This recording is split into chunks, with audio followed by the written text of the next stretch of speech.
मित्रों, आप लोगों के बहुत सारे प्रश्न आते हैं कि न्यूमरोलॉजी जो है वो सही होती है कि नहीं, रिजल्ट मिलता है कि नहीं। हमने न्यूमरोलॉजी का उपाय किया, हमने न्यूमरोलॉजी से अपना नाम तक बदल लिया, जो उपाय उन्होंने बताया हमने कर लिया, लेकिन कोई फ़ायदा नहीं हुआ। तो ये जो आप लोगों का कन्फ्यूजन है, आज हम उसका समाधान करने का प्रयास करेंगे और फ़ायदा होता कैसे है ये हम आपको बताने का प्रयास करेंगे कि आपको कैसे फ़ायदा होगा न्यूमरोलॉजी से। मित्रों, मेरा नाम प्रशांत श्रीवास्तव है। एक छोटे से हम जो हैं स्टूडेंट हैं एस्ट्रोलॉजी के। मेरे बहुत सारे वीडियो, लोग हमको इस मामले में जानते हैं कि हम जो भी बात करते हैं बड़ी साइंटिफिक एविडेंस के साथ करते हैं। साइंटिफिकली हम जो भी बात करते हैं उसको, अपनी बात को आपके सामने रखते हैं। तो चलिए हम आपको आज बताते हैं कि जो आपने किसी को फ़ोन किया और बता दिया कि भाई देखो मेरी डेट ऑफ बर्थ जो है, मान लीजिए कि 1 जनवरी 2000 है, 1900 भी नहीं, 2001, 1 जनवरी 2000 आपकी डेट ऑफ बर्थ है। आपने किसी को फ़ोन करके बताया कि मेरी ये डेट ऑफ बर्थ पे। अब उन महोदय ने क्या किया कि इस डेट ऑफ बर्थ के हिसाब से आपका बताने लगे कि वो आपका मूलांक 1 है। भाई सही बात भी है, मूलांक आपका 1 हो गया, 1 अगर आपका है। फिर उन्होंने आपका वो निकाला कि नहीं भाई, आपका भाग्यांक जो है, मान लीजिए कि 1 जनवरी 2000 आपकी है, तो 2 और 2 4, मतलब कि भाग्यांक आपका 4 हो गया भाई, बिल्कुल सही। फिर उन्होंने ज़्यादा काबिल रहे तो कहा हम आपके लोसोग्रिड से कुंडली बना देते हैं, अंक कुंडली, न्यूमरोलॉजी वाली कुंडली। उन्होंने आपकी कुंडली बना दिया। लेकिन ये सब जो हुआ वो किस बेस पे हुआ, किस आधार पे हुआ? वो इस आधार पे हुआ कि आपका जन्म जो है 1 जनवरी 2000 को हुआ है। बात आप समझिएगा। अब आपका जन्म 1 जनवरी 2000 को हुआ, तो ये 1 जनवरी 2000 बेसिकली है क्या? पहले तो अब आप ये समझ लीजिए, 1 जनवरी 2000 का क्या साइंटिफिकली क्या इसका कारण है कि आपकी डेट ऑफ बर्थ 1 जनवरी 2000 हो गई? क्या इसका कोई वैज्ञानिक कारण है? जैसे हम लोगों के यहाँ जब कुंडली बनती है आपकी, अगर आपका जन्म 1 जनवरी 2000 का है तो हम आपसे पूछेंगे, या कहीं भी आप कुंडली जब बनवाएंगे वैदिक ज्योतिष में या सनातन के किसी भी धारा के ज्योतिष में, तो आपसे टाइम पूछेगा, भैया टाइम भी बता दो। तो आपका टाइम ले लेगा और फिर उसके बाद आपको बताएगा कि हाँ भाई ये तुम्हारा ग्रहों की ये स्थिति बन के आ रही है। अब आपके ग्रहों की जो स्थिति बन गई उस हिसाब से आपको वो प्रेडिक्शन कर दिया। लेकिन यहाँ पे क्या है, और जो आप जब पैदा हुए थे उस समय ग्रहों की स्थिति क्या थी, ग्रहों का क्या प्रभाव था आपके जीवन पे, यही चीज़ ज्योतिष में निकाली जाती है। अब यहाँ पे क्या है कि जो आपने डेट ऑफ बर्थ दिया हुआ है हम लोगों को या कंप्यूटर में डाला है, वहाँ पे वो डेट ऑफ बर्थ फिर गौड़ हो गई। आपकी जो कुंडली बनी वो एक ये बताती है कि जब आपका जन्म हुआ तो इस आकाश में, ब्रह्मांड में चंद्रमा कहाँ था, सूर्य कहाँ था, चंद्रमा से सूर्य कितनी दूरी पे था, सूर्य से चंद्रमा कितनी दूरी पे था, ये सारी जो चीज़ें हैं। जैसे हम आपको बताएं कि आपने बहुत बार सुना होगा, बहुत लोग बताते हैं कि रामचंद्र जी की जो कुंडली है उसको जब डाला गया कंप्यूटर में, नासा ने डाला, तो लगभग कहा जाता है 5000 साल पहले की ग्रह स्थितियाँ आ गई, टाइम आ गया कि भाई इस तारीख को इस समय इस आदमी का जन्म हुआ होगा। तो ये जो हम लोगों का जन्म होता है और जब कुंडली बनती है तो उसका ये तरीका होता है।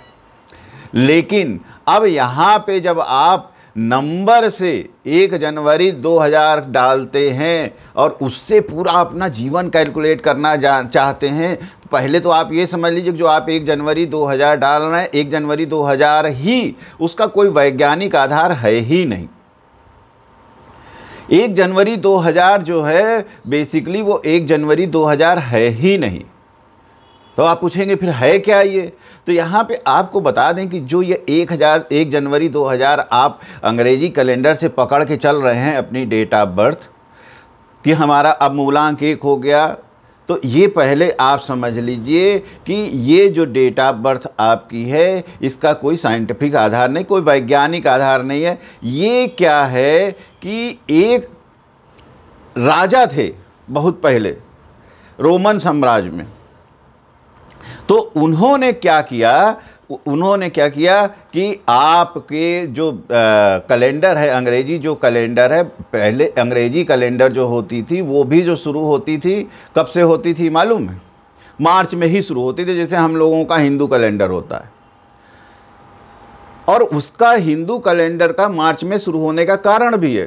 कारण उसका क्या है कि सूर्य जो होता है वो मेष राशि में अपना परिक्रमा जो है शुरू करता है। मेष राशि पहली राशि होती है, वो मार्च या अप्रैल में करता है। पहला सौर वर्ष जो है उसी से शुरू होता। ये खगोलीय घटना है, वैज्ञानिक घटना है, और वही हम लोग नववर्ष मनाते हैं। अब दूसरी जो चीज़ है, जो हम लोगों का सिस्टम चलता है चंद्र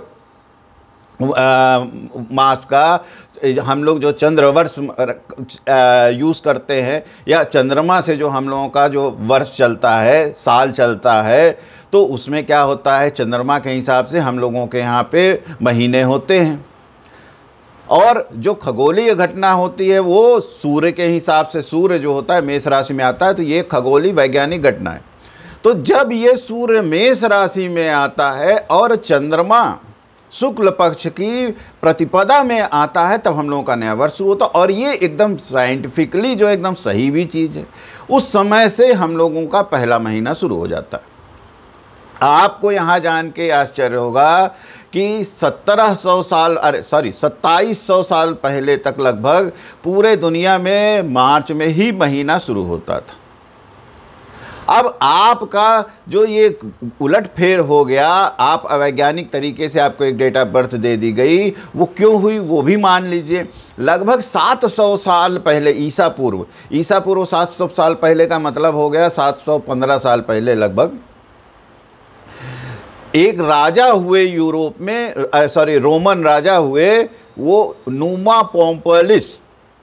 तो नूमा पोम्पलियस जो थे, वो राजा साहब जो क्या किए, उन्होंने कहा कि नहीं, मार्च से मामला ठीक नहीं है, इसको हम बदल के जनवरी से कर देते हैं। तो उन्होंने जो कैलेंडर थी पश्चिम की, उसको क्या किया, रोमन राजा थे, रोमन साम्राज्य था, तो उन्होंने क्या किया कि नहीं, चलो मार्च नहीं ठीक है, उन्होंने जनवरी से कर दिया। जनवरी का महीना वहाँ के एक जो देवता हैं उनके नाम पे था। अब आप ये समझ लीजिए कि ये उन्होंने चेंज तो कर दिया, लेकिन इसको बहुत सारे लोगों ने एक्सेप्ट नहीं किया। वहीं यूरोप के ही देश, क्या कहते हैं, पश्चिम के बहुत सारे देशों ने, किसी ने एक्सेप्ट नहीं किया। लेकिन धीरे धीरे इसमें सुधार होता गया, धीरे धीरे चीज़ें आगे बढ़ती गईं। फिर उसके बाद कुछ देशों ने किया, आगे बढ़ता रहा इसी तरीके से। लगभग आप समझ लीजिए 100 साल पहले तक इस कैलेंडर को पूरे विश्व ने एक्सेप्ट नहीं किया था। बहुत सारे देश थे जिन लोगों ने इस कैलेंडर को एक्सेप्ट नहीं किया था। अब आप ये समझ लीजिए, और आपको बहुत बड़ी बात बताते हैं, जो अमेरिका आप जानते हैं, इंग्लैंड जानते हैं, इन सारे देशों ने भी इसको एक्सेप्ट नहीं किया था। इन सारे देशों ने कब किया इस कैलेंडर को, वो किया 1752 में। अमेरिका जो, चूँकि इंग्लैंड का उपनिवेश था उस समय, ठीक, तो वो भी, अमेरिका भी इंग्लैंड के साथ ही 1752 में, उस समय सारे इंग्लैंड के जितने उपनिवेश थे सबके साथ सब लोगों ने 1752 में एक्सेप्ट किया। अब 1752 में एक्सेप्ट तो कर लिया, लेकिन वहाँ पे फिर ये हुआ कि उसमें कुछ टेक्निकल दिक्कत आ गई। फिर तो सितंबर 1752 में क्या हुआ कि इन लोगों ने उस कैलेंडर को एडजस्ट करने के लिए, सबके हिसाब से सही करने के लिए, उसमें 11 दिन और कम कर दिए। सितंबर महीने में 11 दिन कम कर दिए गए। अब सितंबर महीने में 11 दिन तो कम कर दिए गए। और कैसे कम किए गए, जो 2 सितंबर के बाद जो लोग 2 सितंबर को सोए रात में, वो सीधे 14, अगला दिन जो था वो 14 सितंबर का था। मतलब 11 दिन पूरे उसमें से साफ कर दिए गए एडजस्ट करने के लिए। अब क्या हुआ कि लोग जो है पब्लिक विद्रोह करने लगी, नहीं यार, मेरे जीवन का तो तुमने 11 दिन ले लिए हो, क्या कैलेंडर तुमने बना दिया उल्टा पुल्टा। मेरा वहाँ धरना प्रदर्शन होने लगा, 1752 की बात है। वो उन लोगों ने नारा वहाँ लगाना शुरू कर दिया कि हमारे 11 दिन वापस करो। अब यहाँ पे जो सरकार थी उसको, लेकिन किसी भी तरीके से, चूँकि जिसकी लाठी उसकी भैंस, चल गया। फिर उसके बाद 100 साल अभी पहले तक, मतलब 20वीं शताब्दी तक बहुत सारे दुनिया के देश थे जिन्होंने इसको एक्सेप्ट ही नहीं किया था। तो आप ये समझ लीजिए कि आप एक ऐसी चीज़ को अपना आधार बना रहे हैं, डेट ऑफ बर्थ बना रहे हैं, जिसका कोई वैज्ञानिक प्रूफ है ही नहीं, जिसका कोई वैज्ञानिक आधार है ही नहीं। और यहाँ पे सबसे मज़ेदार बात यह है, वैज्ञानिक आधार सबसे ज़्यादा जो चिल्लाता है, सबसे ज़्यादा वैज्ञानिक आधार की जिन लोगों को चिंता होती है, पश्चिम वालों को, उनके ही कैलेंडर का कोई वैज्ञानिक आधार नहीं। अब जब उसका कोई वैज्ञानिक आधार नहीं, अब आपको 1 जनवरी बता दिया गया कि 1 जनवरी 2000 में तुम पैदा हुए हो, ना 1 का कोई महत्व है, ना जनवरी का कोई महत्व है। अब आप ये समझ लीजिए, कायदे से अगर आप 1 जनवरी 2000 में पैदा हुए हैं, तो अगर हम लोग सूर्य के हिसाब से खगोलीय वैज्ञानिक आधार पे माने, तो जनवरी में जो पैदा होने वाला व्यक्ति है वो 11वें महीने में पैदा होगा। अब 11वें महीने में पैदा हो रहा है, अब पता लगा आप कह रहे हैं कि नहीं वो तो एक पहला महीना है, तो यही सारी गणित गलत हो गई। उन्होंने एक लोसो ग्रिड बनाई और उसके आधार पे आपकी डेट ऑफ बर्थ को उसमें सब में एडजस्ट कर दिया, सब जगह रख दिया। और फिर उसके बाद आपसे कहने लगे कि अरे भाई देखो, तुम्हारा तो यहाँ पे सूर्य जो है गड़बड़ है, यहाँ पे तुम्हारा चंद्रमा का नंबर मिसिंग है। अरे भैया, लोसो ग्रिड में चंद्रमा सूर्य कहाँ आ गए? किसी चाइनीज से पूछो कि लोसो ग्रिड में चंद्रमा सूर्य कहाँ आते हैं। चंद्रमा सूर्य का लोसो ग्रिड से कोई लेना ही देना नहीं, चाइनीज जानते ही नहीं। चंद्रमा सूर्य को जानते हैं, लेकिन उनकी ज्योतिष में चंद्रमा सूर्य का कोई महत्व नहीं। अब वो उसमें एलिमेंट बताते हैं, तत्व, जिसको हिंदी में कहते हैं। अब वो तत्व बताएंगे कि वो उसका तत्व लकड़ी है तो उसका तत्व पानी को लकड़ी, लकड़ी को पानी, उसको तांबा, उसको मिट्टी। ये सब केवल एक मनोरंजन है, टाइम पास है, क्योंकि वहाँ पे कोई वैज्ञानिक आधार नहीं है। नहीं तो उनसे पूछिए कि भाई ये बताओ इसका वैज्ञानिक आधार क्या है, मेरी डेट ऑफ बर्थ का क्या वैज्ञानिक आधार। हमने आपको खोल के बता दिया कि जो आपकी डेट ऑफ बर्थ है उसका कोई वैज्ञानिक आधार नहीं है, वो आपके ऊपर बस एक, जो हमने आपको बताया वो क्या नाम था राजा का, वो बस एक जो रोमन जो राजा साहब थे, नुमा पोम्पोलियस, उन्हीं की आप उनको धन्यवाद दीजिए, उन्होंने आपके साथ चिपका दिया कि 1 जनवरी 2000। अब आप 1 जनवरी 2000 वाले हो गए, नहीं तो आपका महीना हो जाता क्या, 11वां। तो आपकी डेट ऑफ बर्थ तक तो सही नहीं है और आप सोच रहे हैं कि हमको अंक विज्ञान से फ़ायदा हो जाए। कैसे होगा फ़ायदा बताइए? अब आप बताइए। अब जब आप ज्योतिष में जाते हैं, दुनिया के सारे वैज्ञानिक, अब हम आपको बताए अभी थोड़ी देर पहले कि राम जी की कुंडली से पता चल गया उनकी डेट ऑफ बर्थ क्या थी। अब वो हम लोगों ने नहीं, इसको रिलेटिविटी की एक सिद्धांत कहते हैं, ग्रहों का एक दूसरे से कितनी दूरी है, ये साइंटिफिक है, इसको आइंस्टीन ने भी माना है, आप समझ लीजिए। तो अब कृष्ण भगवान का उनकी कुंडली आप डाल दीजिए, आपको डेट ऑफ बर्थ पता चल जाएगी। तो जो डेट ऑफ बर्थ हम लोगों के यहाँ होती है, उसका सिर्फ एक रीज़न होता है, उसका सिर्फ एक उपयोग होता है कि ग्रहों की स्थितियाँ पता चल जाती हैं कि कौन से ग्रह कहाँ पे थे, रिलेटिविटीली कौन से ग्रह कितने दूरी पे थे, उनकी रिलेटिव पोजीशन क्या थी, ये सारी जब पता चल जाती है, उसके आधार पे फिर कैलकुलेशन होता है, पूरा सब उसमें साइंटिफिक मामला होता है, कहीं किसी तरह का कोई अवैज्ञानिक चीज़ नहीं होती। आप लोगों को अगर न्यूमरोलॉजी करनी है तो न्यूमरोलॉजी किसी उस व्यक्ति से करिए, पूछिए जो व्यक्ति ज्योतिष का, सनातन ज्योतिषी का जानकार हो। सनातन ज्योतिष का जानकार होगा तो, क्योंकि न्यूमरोलॉजी अलग विज्ञान नहीं है, न्यूमरोलॉजी जो है पूरी तरह से ज्योतिष का ही एक शाखा है, ज्योतिष का ही एक चैप्टर है। जैसे कि आप हस्तरेखा होती है, हस्तरेखा भी जब आप देखेंगे तो वहाँ पे आप जब प्रेडिक्शन करेंगे तो वहाँ पे भी आपको वही गुरु और शनि मिलेंगे, वही आपको बुध मिलेंगे, वही शनि गुरु का कॉम्बिनेशन होगा, बुध का राहु का, मतलब होगा जो सब ज्योतिष का ही होगा।